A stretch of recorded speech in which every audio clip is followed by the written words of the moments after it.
नमस्कार किसान मित्रों, मैं किसान हूं। मैं आपका स्वागत है। ये जो गन्ना देख रहे हो, इसकी बुआई रिंग पिट विधि से की गई है और इसकी प्लांटेशन डेट 21 अक्टूबर 2021 है। यानी इसकी बुआई की हुए 7 महीने हो चुके हैं। 7 महीने बाद गन्ने की हाइट करीब 9 से 10 फुट हो चुकी है और गन्ना एकदम स्वस्थ और हरा भरा है। यहाँ पे लाइन से लाइन 5.5 फीट और 2 लाइन छोड़ के 8 फुट की जगह छोड़ी है और गड्ढे से गड्ढे की दूरी 4.5 फीट के आसपास है। उस हिसाब से हमें एक गड्ढे में 30 के आसपास गन्ने चाहिए और उसी के बारे में आज की वीडियो में चर्चा करने वाला हूं। देखो, अगर हमें रिंग पिट विधि में 700 कुंटल या उससे ज़्यादा उत्पादन लेना है तो हमें लाइन और गड्ढे की दूरी के हिसाब से गड्ढों में गन्ने की संख्या को नियंत्रित करना चाहिए। 700 कुंटल या उससे ज़्यादा उत्पादन लेना कोई आसान काम नहीं है। इतना उत्पादन लेने के लिए गन्ना बुआई से कटाई तक हमें मेहनत करनी पड़ेगी। कई किसान क्या करते हैं, ज़्यादा उत्पादन लेने के लिए ज़्यादा मात्रा में फर्टिलाइज़र देते हैं, लेकिन हमारी ये सोच गलत है। अगर ज़्यादा मात्रा में फर्टिलाइज़र देने से उत्पादन ज़्यादा आ जाता तो अभी तक सभी किसान ये प्रयोग कर चुके होते, लेकिन ऐसा नहीं होता। तो वही बात मैं आपको समझाना चाहता हूँ। अभी यहाँ पे हमने भी गलती की है और वो गलती क्या की है वो मैं आपको दिखाता हूँ। यहाँ पे लाइन और गड्ढे की दूरी के हिसाब से हमें एक गड्ढे में 30 गन्ने रखने थे, लेकिन हमने यहाँ पे जब मिट्टी चढ़ाई तब 40 से ज़्यादा कल्ले रखे थे एक गड्ढे में। मैंने पिछली 2-3 वीडियो में कहा है, ज़रूरत से ज़्यादा कल्ले रखेंगे तो उसका मरना निश्चित है, क्योंकि एक गन्ने के अच्छे विकास के लिए 1 स्क्वायर फीट जगह चाहिए।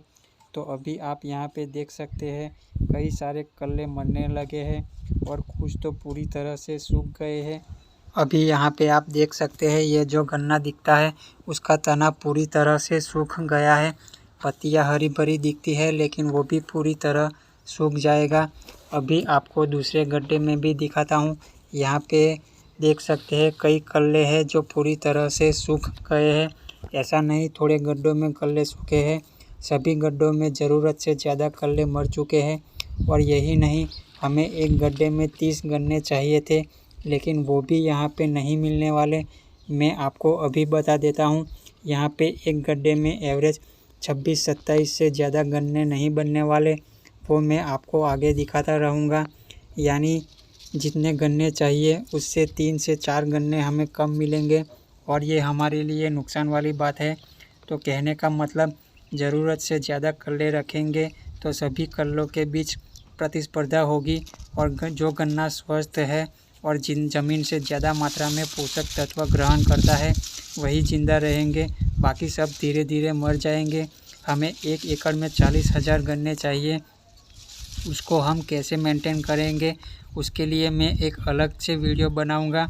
अभी बताने जाऊंगा तो वीडियो बहुत लंबी हो जाएगी। अभी मैं आपको एक और बात बताता हूँ। रिंग पिट विधि में सामान्य विधि से क्यों ज़्यादा उत्पादन आता है, उसके पीछे का जो एक कारण है वो बताता हूँ। ऐसा नहीं यही एक कारण के कारण ज़्यादा उत्पादन आता है, और भी कारण है, लेकिन ये भी उन कारण में से एक है। गन्ने में दूरी का सिद्धांत काम करता है और ये नियम रिंग पिट विधि में लागू पड़ता है।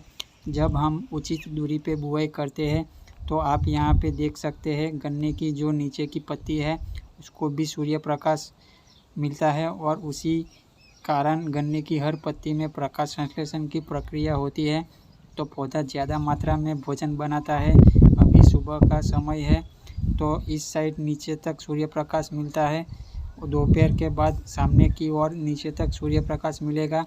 तो सुबह शाम दोनों समय पर पौधे को पर्याप्त मात्रा में सूर्य प्रकाश मिलेगा। इसी के कारण रिंग पिट विधि में ज़्यादा उत्पादन आता है और दूरी होने के कारण हवा भी पर्याप्त मात्रा में रहती है, जिसके कारण फंगस की बीमारी भी बहुत कम देखने को मिलती है रिंग पिट विधि में। तो किसान मित्रों, आज की वीडियो में मैं यही दिखाना चाहता था। अगर हमें 600 कुंटल से ज़्यादा उत्पादन लेना है तो हर छोटी से छोटी बात का ध्यान रखना पड़ेगा, तब जाकर हमें अच्छा उत्पादन मिलेगा। हम अपनी खेती में मेहनत करते हैं, लेकिन सिर्फ फर्टिलाइज़र और दवाई के पीछे और उन्हीं के सहारे हम रहते हैं और जो ज़रूरी कार्य है उसे हम नज़रअंदाज कर देते हैं। तो अभी के लिए बस इतना ही, आगे हम इसी तरह से चर्चा करते रहेंगे। अभी तक आपने चैनल को सब्सक्राइब नहीं किया तो कर ले, ताकि आने वाली वीडियो आपको मिलती रहे। जय जवान जय किसान।